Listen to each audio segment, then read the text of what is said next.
Let me close with this. I know you're tired. I really mean this, and I know you're frustrated. We all want this to be over. Good afternoon, everyone. That was President Joe Biden. He's finishing up his comments that he's making right now as he addresses the nation in regards to COVID and to the Omicron variant that is spreading across the nation. That is now the dominant variant here in the United States of America. Yes, it was 48 hours ago. They were saying it'll probably be 2-3 weeks, and then Omicron will be the dominant variant. Well, all of a sudden we wake up and it's like 24 hours later, 73% of all the cases right now are Omicron. So there is great concern. Everyone is talking about it, and President Joe Biden was addressing the nation. Right now, he's finishing up his remarks. I was going to wait to go live until he was done, but I thought, well, I'll just go right as he's concluding his remarks. I'll just come in live and let you know, well, what is going on right now on this Tuesday, December the 21st, 2021. It is currently 2:07 p.m. Central Time, and I'm coming to you live from the empty sanctuary of Victory Baptist Church located right here in Ovalo, Texas, where it's a beautiful 70 degrees here in West Texas, where I think, Thursday, Friday, it's going to be like 86 degrees. So it's beautiful weather here in West Texas. It's great. It's wonderful. Everything feels great. It feels like spring. But when you pay attention to what's going on in the world right now, it doesn't feel like spring. It feels like we are in store for a very long and dark winter, not necessarily weather-wise. I don't know what the weather is going to do, but it's just going to feel cold, dreary, discouraging, depressing. It's going to be painful. There's going to be sickness, and there's going to be death over the next 4 to 8 weeks at a minimum, if not longer, because of the COVID pandemic and because of the spread of the Omicron variant. There is a lot to talk about this afternoon. This is not the subject I would like to discuss right now. Let me tell you, this is not the subject I would like to be talking about. However, as I was at home today, just listening to news, special news reports, this report from this news agency, everyone talking about Omicron, COVID, everything that is going on. I just kept reading report after report after report, and then I just stopped and I asked myself a very important question. What is the moral responsibility of Christians?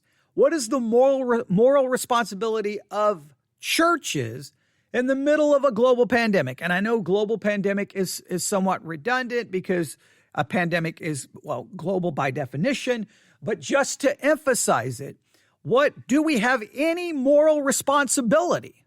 What is a moral responsibility? Do we have any responsibility at all? So let's just start. Let's start with the definition of moral responsibility, all right? Let's go here. I'm going to go to Stanford. I'm going to go to the Stanford Encyclopedia of Philosophy. That's where we're going to go. Moral responsibility, making judgments about whether a person is morally responsible for her behavior and holding others and ourselves responsible for actions and the consequences of actions is a fundamental and familiar part of our moral practices and our interpersonal relationships.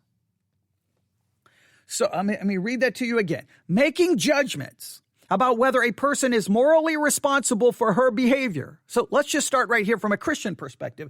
Do you believe we are responsible for our behavior? Do you think we are morally responsible for our behavior? I think that's a very much a fundamental belief within Christianity, that we are morally responsible for our behavior, especially before a holy God, right? God says, this is what you are to do, this is what you're not to do, and if you do what is wrong, then that is condemned as sin, right? We are morally responsible. Would we agree? Do you believe we are morally responsible in our behavior as it relates to other people?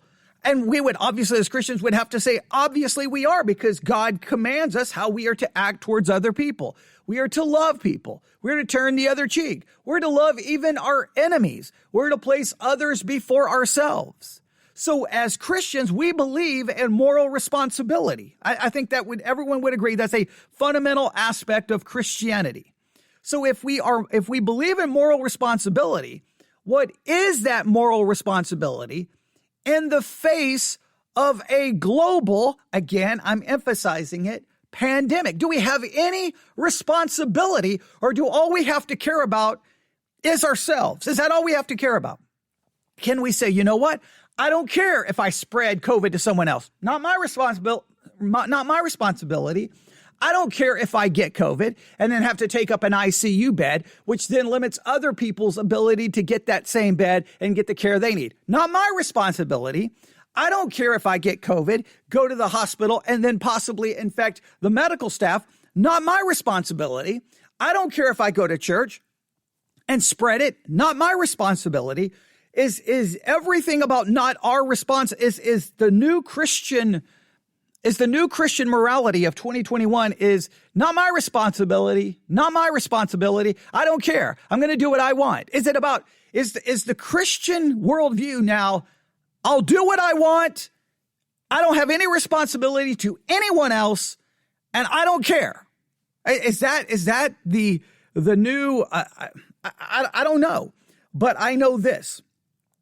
I believe in moral responsibility, and I believe that I have a moral responsibility as someone who has a microphone right here in front of me, who has the ability to hit a big red button and go live on the air Monday, Tuesday, Wednesday, Thursday, Friday, Saturday, Sunday, in the morning, in the afternoon, in the evening, 24/7. I can go live whenever I want to talk to as many people as I can possibly get the message to. I believe I have a moral responsibility to try to talk about the pandemic in a morally responsible way. What would just again, thinking about this, really just, I know we're going a little bit philosophical, but it really is not even philosophical. I think it's actually biblical. Okay. We have a moral responsibility. I think as Christians, we all should acknowledge we have a moral responsibility. So if we have a moral responsibility, what is our moral responsibility when we speak about COVID? Well, I think there's some basic rules here, right?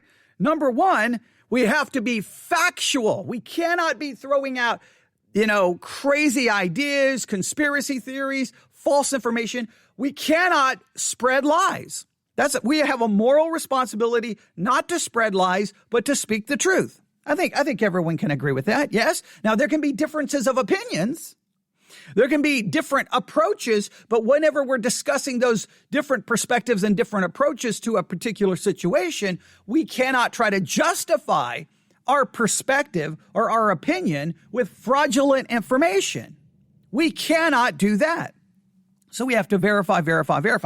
We cannot bear false witness. When you say, well, everyone in that hospital down the street, they're all in the conspiracy. There's no real COVID. They're all lying. You just made an accusation against real people. And if your accusation is false, you just bore false witness against a number of people. That makes you morally responsible, and you're not behaving in a Christ-like Christian way. And I've seen too many Christian podcasts and websites making these types of accusations about everyone.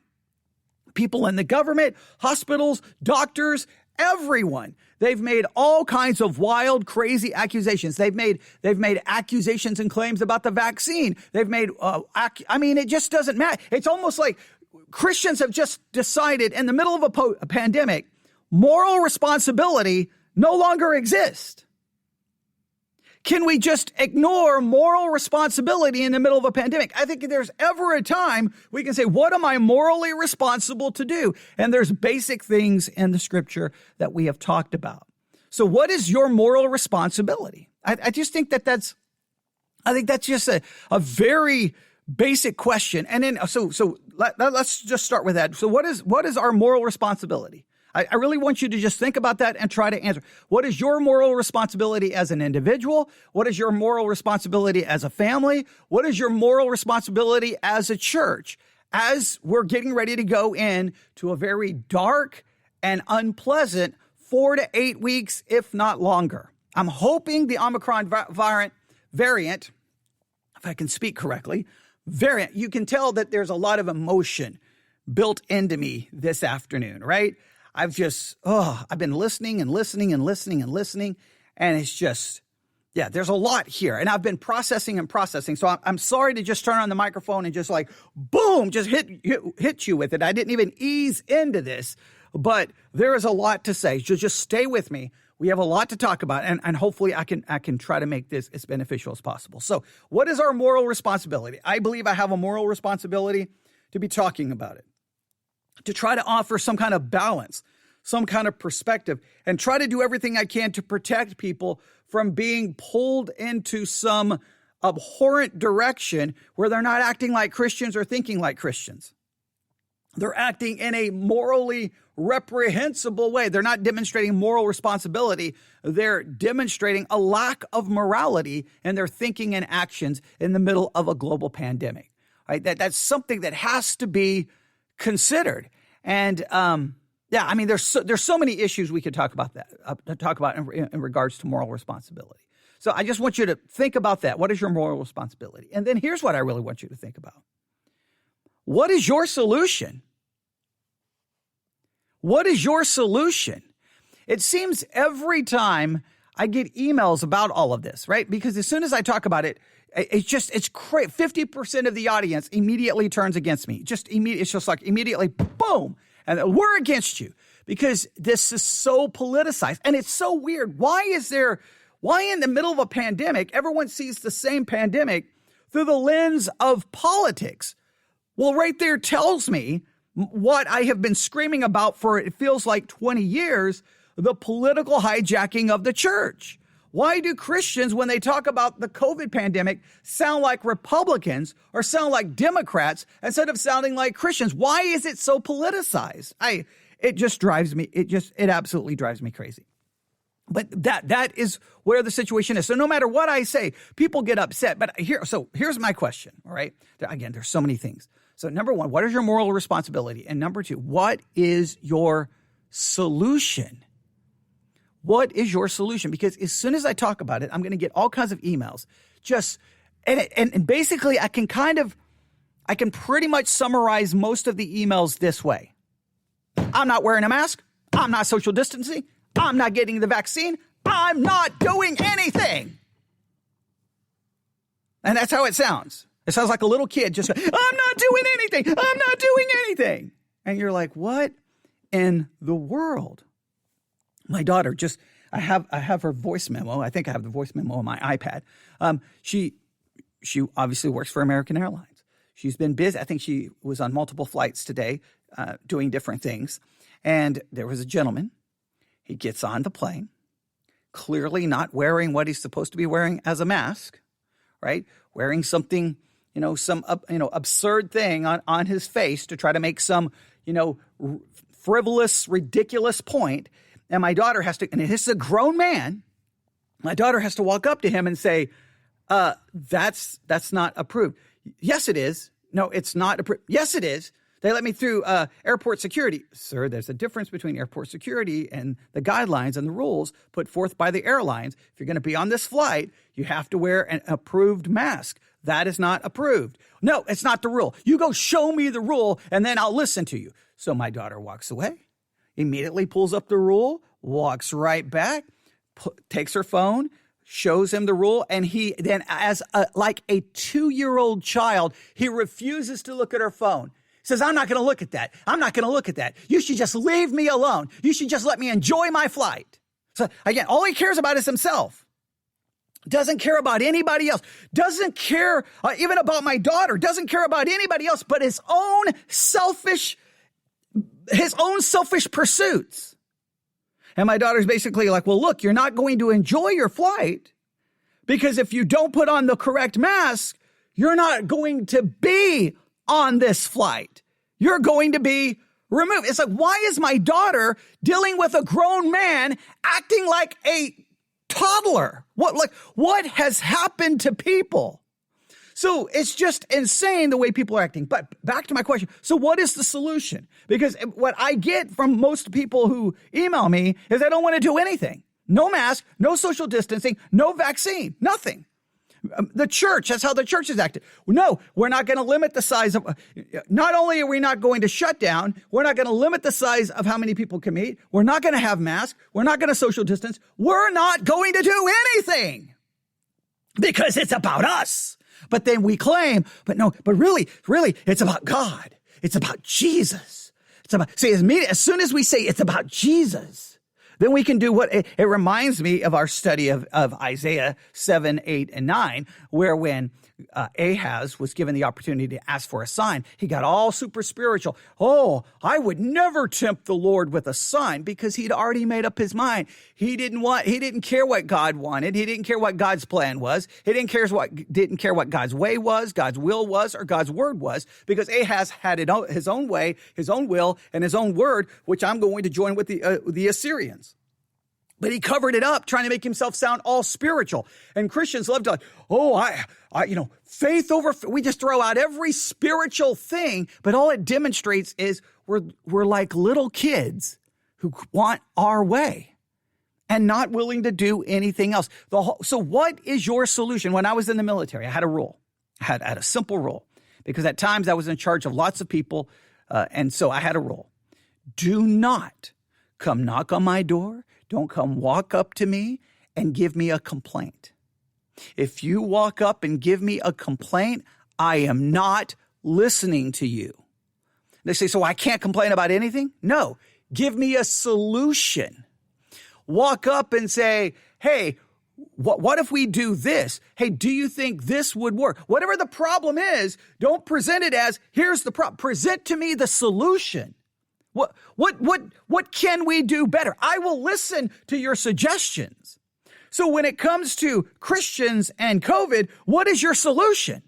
Well, we're going to have church. We're not going to social distance. We're not going to mask. We're not going to get vaccine. We're not going to do anything. That is our solution. Okay, so 800,000 people dead, and your solution is do nothing. Do absolutely what? That is brilliant. That is a great solution. Let's do nothing. We have a new variant. And guess what? The more it spreads, see, this is how it works. The more it spreads, the more opportunity for it to evolve, for it to change, for it to mutate, for all those things to occur. You have to stop it. The more it spreads, the more it changes. The more it changes, the longer this continues. So what do you want? To be dealing with this?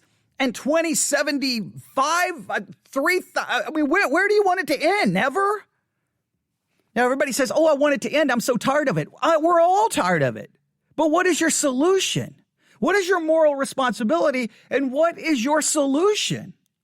It seems that many Christians, their only solution is to criticize, and then try to find questionable to downright fraudulent information and share that. That seems to be the Christian mission now. Criticize and spread fraudulent information, all in the name of Jesus. Yeah, that's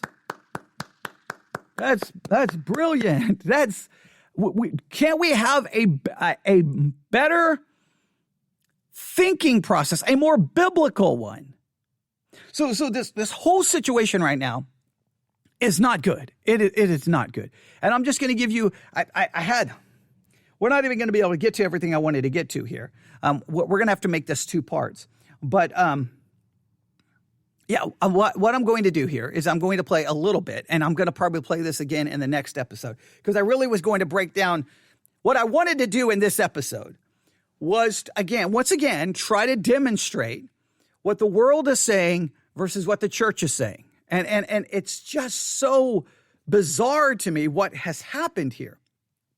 Again, the church, for the most part, the mindset is we have no moral responsibility, and it's like we're Pilate. I wash my hands of this situation. We don't need to do anything. We don't need to say anything. Just business as usual. Keep those donations coming in. Let's make sure that offering plate gets passed 2 times. Let's make sure we get as many people in this building as possible, and we don't worry and we don't care about anything else, okay? Because we have our moral, we don't have any moral responsibility. And it just seems a little odd to me. And then we wrap it up we wrap it up in the most self-righteous language we can. It's about Jesus. It's about trusting. Oh, we make it sound like, we're back in the early church, standing up against the evil Roman Empire who's trying to feed us to the lions in the Colosseum. I mean, we wrap it up in the language that just, it's just crazy how we are describing the situation. We're fighting the Nazis, for crying out loud, because, that's what the Nazis were trying to do. They were trying to save people's lives by, putting them in a gas chamber and killing them. Somehow, it's somehow the same. Just crazy things. So I really wanted to demonstrate that. And once again, what we're going to do is have a clip from a news show that I was listening to late last night as I was going to bed, podcast. And they started talking about Omicron and everything that had changed just in 24 hours. And then I was going to go back to that sermon that was the featured sermon on Sermon Audio, where it's a COVID apology to America. The church apologizing. Because I don't think we've explored that enough. Even though I've given everyone the opportunity to listen to it, I don't think we can just ignore that. So what I'm going to do here, I'm just going to play a little bit of the news program, get you just kind of an idea. Then we'll end this live broadcast. We'll come right back with doing everything, a correct intro. We'll do everything correctly, and then we will jump in. If you listen to Biden, he's basically warning that it's going to be a long, horrible winter, and he puts the emphasis on, basically his emphasis is on 2 things: vaccines and testing. Vaccines and testing. He doesn't want to do any lockdowns, it appears, or at least as of right now. Now, a lot of things are already being locked down, shut down. Broadway, they're starting to end a lot of things on Broadway. The NHL, the National Hockey League, they just went on pause for the next couple of weeks. They stopped.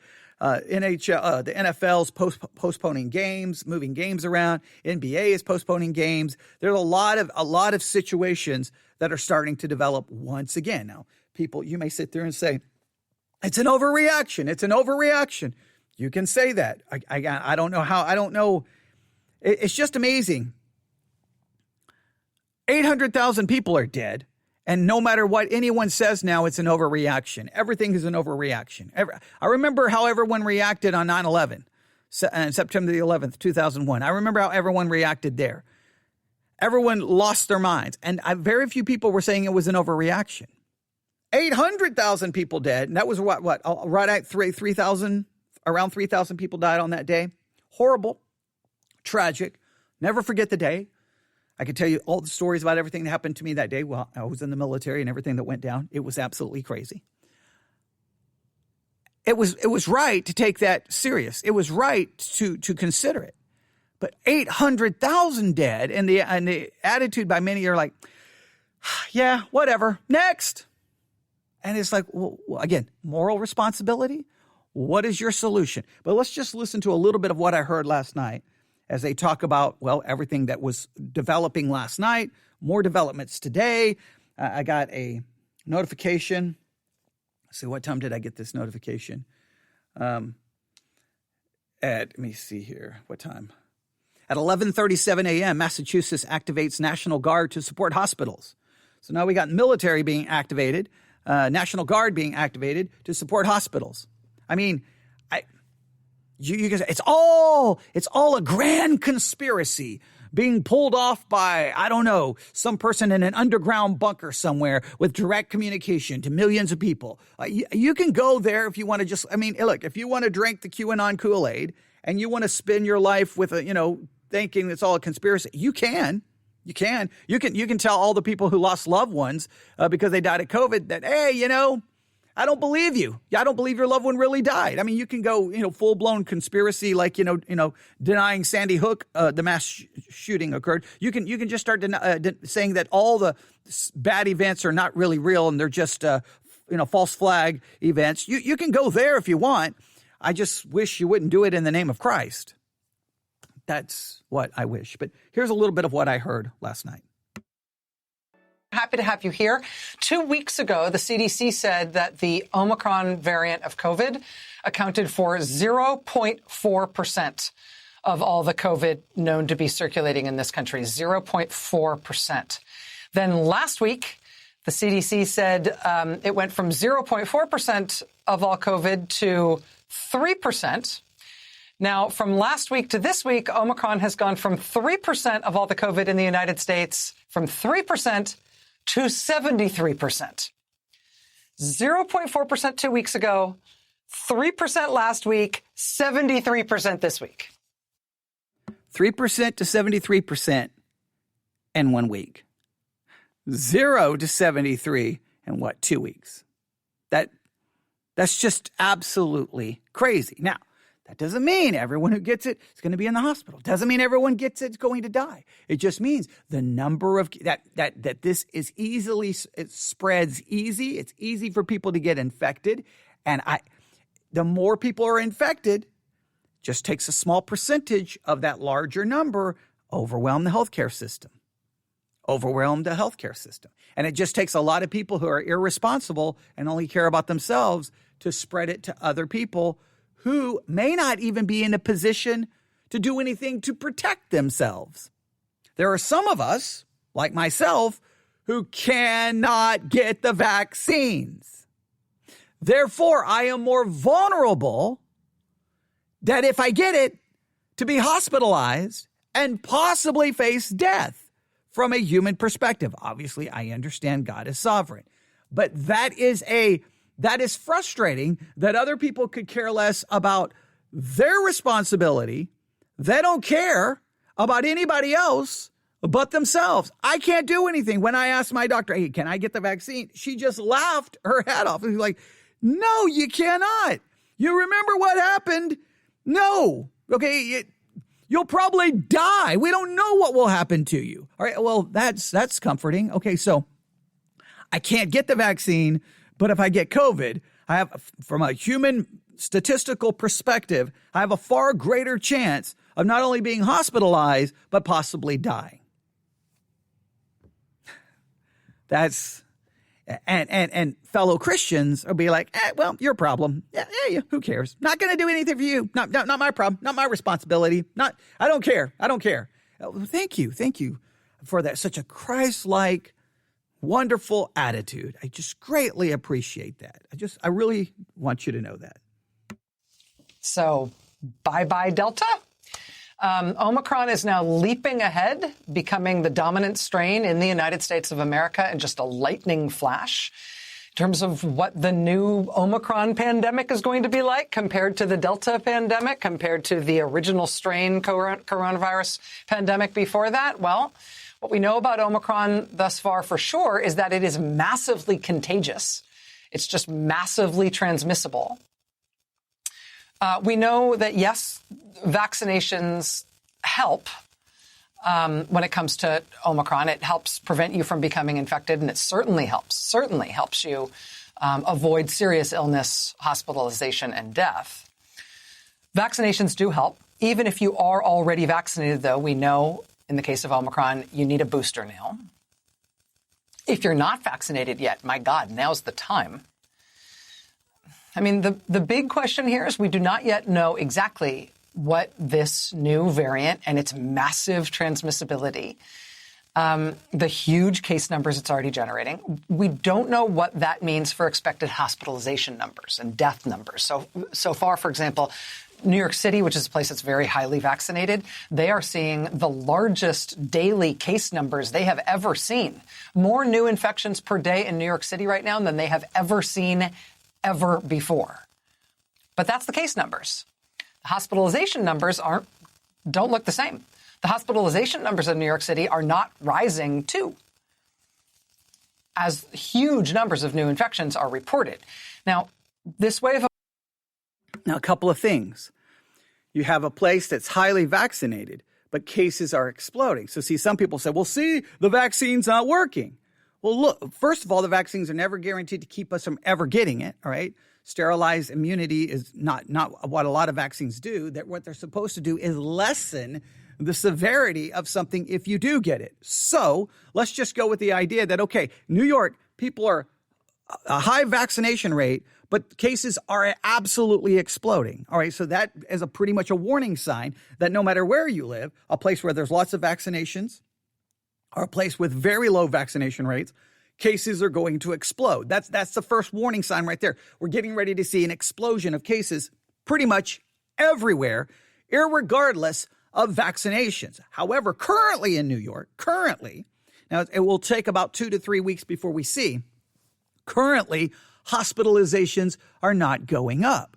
Now, that could be an indicator because they're highly vaccinated that it's not leading to severe illness, which would be a great thing and show you the benefit of the vaccine. Now, 2 or 3 weeks from now, if all of a sudden the hospitalizations just blow up, they just like it's, the graph just goes straight through the roof. And all of a sudden people are not only in the hospital, but with severe illness and death.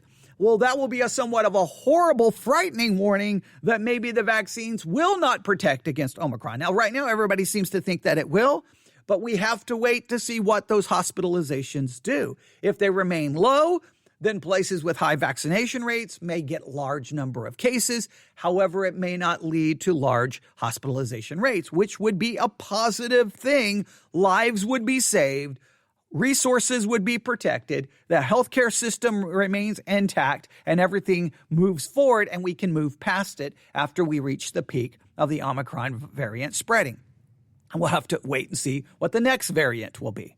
All right, but so right now that people will jump to all kinds of weird conclusions about that. We have to wait and see what happens. Now, in areas where there are not high vaccination rates, once those cases explode, what's going to happen? This is just a very basic idea to remember. First, you look at the number of cases per day. As they go up, remember, hospitalizations and deaths are always about 2 to 3 weeks behind that. So if you get this week a massive influx of new cases, the hospitalizations and death rates, if they're going to go up, they will be about 2 to 3 weeks behind. So because what a lot of people say, well, look, there's all these cases, but the hospitals aren't overwhelmed. See. Okay, how about you stop saying see, and you wait and give it 2 or 3 weeks, and then we can look and see what conclusions that can be drawn from the situation at that time. If the hospitalizations shoot up, people start dying, resources are overwhelmed, hospital workers are getting infected. That's always a grave danger because, look, everyone can sit at home and go, this is a bunch of garbage. I'm not going to do anything. And, of course, remember, whenever then they're all of a sudden they're like, and they can't breathe, where do they run to? They don't run to their group of friends on Facebook who all believe it's all a bunch of lies. No. What they run to is the very hospital, and then they want care, and then they want it to be taken care of, and then they want their life saved, and then they want the resources, and then they want the medicines, and then they want everything because, well, now they want their life to be saved. And they don't care if they put that healthcare worker, their lives at risk. They don't care if that healthcare worker gets sick and dies. No, they don't care because all they care about is themselves. COVID is no longer a pandemic about a virus. It's a pandemic of utter selfishness and narcissism that is so ingrained in the American mindset, even inside the church. That is what this has become. It's all about you. It's all about what you want. It's all about your thoughts. It's about your freedom. It's about you. Just as well put Satan in charge of the United States of America. Can't be more self-centered. Me. I will sit upon the throne. I will rule. I will do whatever I want. I don't care about anybody else. I don't care if I get other people sick. I don't care if other people die. I don't care what the hospital workers want. I don't care what the people on an airline want. I don't care about people in a grocery store. It's all about me. That's what this has become. And that is spiritual. That is a spiritual issue. That is no longer political. That's no longer about medicine. That's no longer about statistics. That is biblical. You're not to be that way. You are to deny yourself, die to self, stop following yourself, putting others before you. This is a biblical issue. Let me stress it again. This is biblical. This is theological. It's not political. It's not even medical.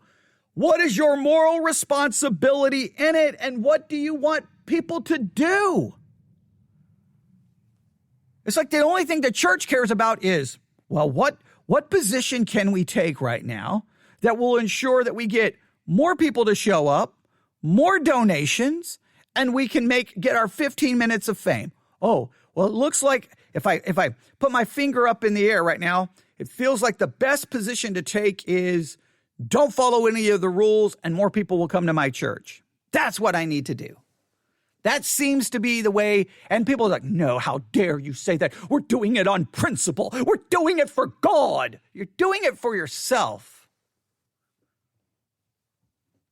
Because you would think about other people. At least to some level, you would think about and I've seen the videos of churches flaunting it.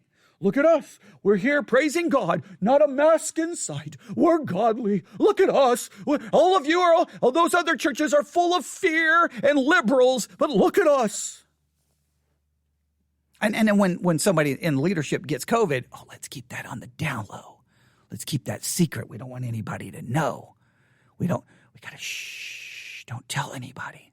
Now, a couple of months later, we'll tell everyone that I had COVID, but we won't do that now because we got some street cred we have to protect. All right, let's listen a little bit more. Of Omicron infections in New York City is sudden. Hospitalizations always come a little bit after the new infections happen, so it's possible we've got a little lag time issue here, and the hospitalizations will go up. It's also possible that an overwhelmingly vaccinated population can sustain significant numbers of new infections without crushing the hospitals because the vaccines do that type of good work against this type of variant. We'll see. As the new Omicron variant overspreads the country, and again, it appears to be way more contagious, way more transmissible than Delta or the original strain, as we are poised to have just a huge crush of new infections sweep the country, the problem, even as we don't know exactly how it's going to affect hospitalizations, the problem right now is we're about to get huge numbers of new infections, is that the hospitals in much of the country are already being crushed right now, even before massive new Omicron infection numbers start hitting everywhere. Rhode Island emergency room doctors have just put out a statement saying that state's health system, quote, is currently collapsing. Quote, no one who is practicing medicine alive in this country right now has ever experienced what we are going through right now. Again, that's emergency room physicians in Rhode Island.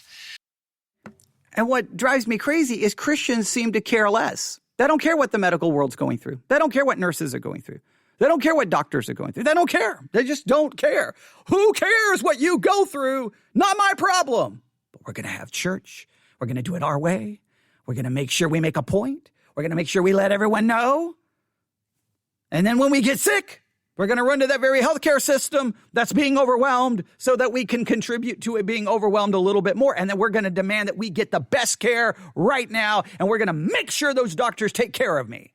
The very doctors that you won't listen to, the very doctors you ignore, those are the ones you're going to run to.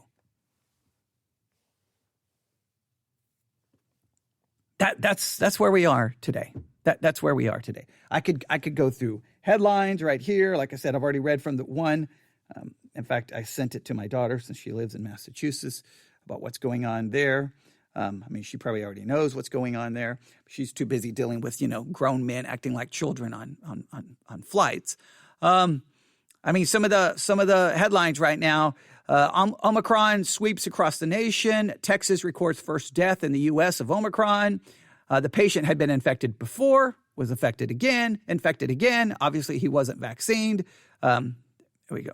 So we can go on. You see, Chicago to require proof of vaccination. Virus fears widen. 10% positive on a Miami flight. NHL shuts down. Massachusetts activates troops. Long COVID patients report vibrations, tremors. And then and it just goes on and on. New York City smashes case record for a fourth day in a row. And then, well, there's just, headline after headline after headline after headline after headline. So what can I do in this broadcast? Because this did not go the direction I wanted it to go, because there's other things I wanted to do, because I wanted to get back to this sermon on, hey, let's apologize. The church needs to apologize for how we handled COVID. And when I saw it, I almost knew which direction it was going to go. We've already played some of it. We'll work through all of it in the next broadcast, because it's just, well, it just gives you an insight to how many people within Christianity are thinking about the entire situation. So let me just summarize it this way. Number one, what is your moral responsibility? Do you have any moral responsibility at all? I think the Bible would clearly outline moral responsibility. It seems like the church has forgotten. We only think of moral responsibility in certain situations, but not in a situation that could possibly make us do something we don't want to do. I mean, hey, my moral responsibility stops when I have to do something I don't want to do, or I can't do something I want to. Sometimes I just think we play a lot of games within the church and we're not really serious about anything, okay? So moral responsibility, what is your solution? I still want some Christian to give me a solution. I've watched it too many times during the pandemic. Hey, this church is located in a particular city. That city right now has an explosion of cases, hospitalizations. The hospitals are overwhelmed. They're needing help. And so the city will issue some kind of, mandate. Hey, you cannot have gatherings over this size. You got to do this. You got to social distancing, wear a mask. And then not all churches, but there'll be a church or two or many or whatever the case may be within those cities who say, nope, we're not following any of the rules. And what always blows my mind is they won't even be willing to try to work within the rules. It's this very either or mentality, right? And this is what drives me crazy. It won't be like, okay, look, all right, hey guys, our local community right now is being overwhelmed. At the same time, we feel a responsibility to maintain certain things that we believe are biblical. So here's what we're going to do. We are not going to stop all in-person services. However, we're going to limit the number of people who can attend each one. We're just going to increase the number of services that we offer. We will require masks and social distancing. The social distancing will take care of itself. Why? Because we're going to limit the number of people who can attend each service. We'll just increase the number of services, so you're going to have multiple opportunities to show up. We can only let so many people in. We're going to work it out this way, whatever the case may be, and then we'll just work it out. Everyone will be able to come, and we're going to increase the number of hours we're live streaming. We're going to increase a lot of Bibles and just come up with every opportunity. But no, the churches are like, nope, not going to follow one rule. And it's like, you can't even, like, I got no problem saying, okay, well, I think that's a little bit of government overreach. I think that's a little ridiculous. We still want to maintain that. I'm willing to listen to that. But what I can't stand is once they sound somewhat reasonable, the next words out of their mouth sound like a 7-year-old demanding my way. It's going to be my way. If it's not my way, I'm going to throw a fit because I want to get my way. And it's like, I don't know if a global pandemic is the time for grown-ups to start acting like children. In fact, in many cases, I think right now, maybe we should just get rid of all of the adults in charge of everything. And maybe Generation Z, maybe just go ahead and hand them control over everything. Just give them everything. Let them be president, Congress, Senate, pastors, everything, because the adults have failed everyone. The adults are absolutely irrational, childish, immature, selfish, narcissistic, and all they care about are themselves, and they could care less about anyone else. That's where we have reached as a society. I would always expect that to be somewhat true in society. It should never be true inside the church. I just completely don't understand churches and church members unwilling to just do what they can. Like, I bet you very few pastors have received this imaginary phone call, right? Bring. Hello? Yeah, this is Pastor. What can I do for you? Hey, Pastor, I realize that there's a global pandemic right now. What can I do to better help the church and better help my community? What can I do to help? What can I do? No, you don't get those phone calls. No. You don't get phone calls of what can we do? You get phone calls of, you better do it this way or I'm going to go find another church. You better do, if you do that, I'm not going to show up to church. You're going to do it my way or I'm going to, that's what, it's just like a bunch of spoiled brats. You don't get phone calls going, hey, pastor, we're in the middle of a pandemic. What should we do? What is our moral responsibility? How can we minister to people? What should we do? How can we be a light to the community? What can we do? What should we do? What is our responsibility? Not about what are my rights? How can I defend my rights? But what can I do? It's never about what can I do to help others? It's about what can be done to give me what I want. That's what it almost always turns into. And that's what I have seen in the church. Now, I've gone 45 minutes, and this has gone completely not the way I wanted it to go. But these things need to be said. These things need to be said. The church, the church's mentality should be, what is our moral responsibility? What is a solution that will help bring this to an end so people will stop dying, people will stop getting sick, and we can get back to life as normal? What is that going to require? What is the solution? I think that those are just like basic things Christians should be asking. And then how can I apply the scripture of loving neighbor, loving enemy, putting others before me, not following myself, denying self, dying to self? What does that look like to put that into practice in the middle of a pandemic? I don't know why anything I say, I don't understand why it's so controversial. But Christians lose their minds and then send me emails acting like absolute insane people. It's basically like you talk reasonable and I get emails from basically Alex Jones. I'm like, okay. Or from, QAnon headquarters. I'm like, okay, wow. So there goes rationality. There goes insanity. And I don't even know what to say anymore about any of this. All right, so here's what we'll do. The next episode, we're going to go back to that apology and listen to what we're all supposed to be apologizing for. We'll work through that one more time because I just think it's just so interesting that was the featured sermon when Omicron was doubling, tripling, spreading across the United. So while Omicron was spreading across the United States, getting ready to become the dominant variant, well, Sermon Audio was airing a sermon where it's like, hey, we need to apologize to America because we didn't. Well, you'll have to hear what they apologize for. Now, you may agree with the apology. At this point, I don't think anybody. At this point, I've basically given up that any Christians agree with me. I think I have a greater chance now of finding atheists and agnostics who seem to be more reasonable and less selfish than I can find within the body of Christ. And that's pretty frightening. Probably Satanists right now are less selfish than Christians. And I know people can like, how dare you say that? How dare you say that? Well, I just said it because that's what I've witnessed and that's what I've seen.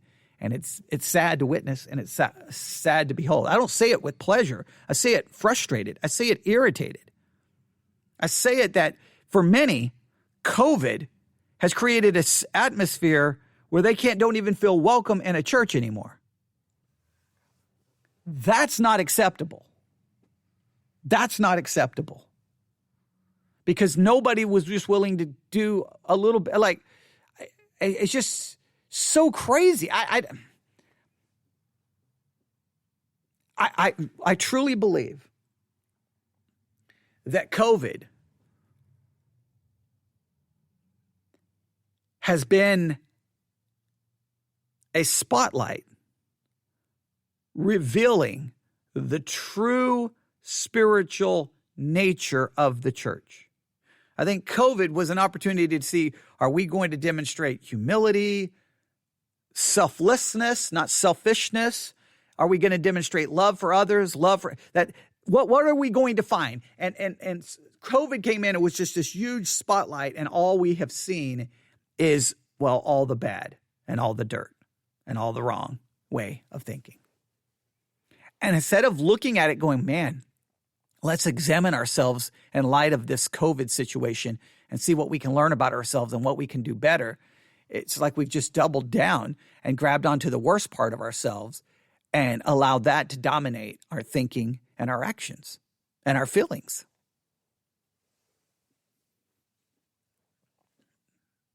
It'll be interesting. I wish I would be here to see it. What are the church history books going to say about the church of 2015 to 2022 or 2023? 2015 to 2023, what is history books going to say about the church of this period of time? I don't think it's going to be favorable. I think it's going to be extremely negative and extremely condemning. And I think Christians of the future may look back going, what were those people thinking? Very similar to how we read about Israel going, what were those people thinking? We just happen to be on the wrong side of this in many ways. I'm not saying the government's been right in every aspect. I'm not saying everything that they've called to do has been right. I'm not even saying every decision they've made about COVID has been right, because it was a novel coronavirus and we should expect all kinds of back and forth. I think they've been very confusing, and at times I think not given the best advice. I think we can all agree on that. But I can't worry about how the government got things wrong. What I have to worry about is how, as Christians, what have we gotten right? All right. I'll stop right there. You can email me all of your disagreements to newsif@yahoo.com, newsif@yahoo.com. All right. God bless.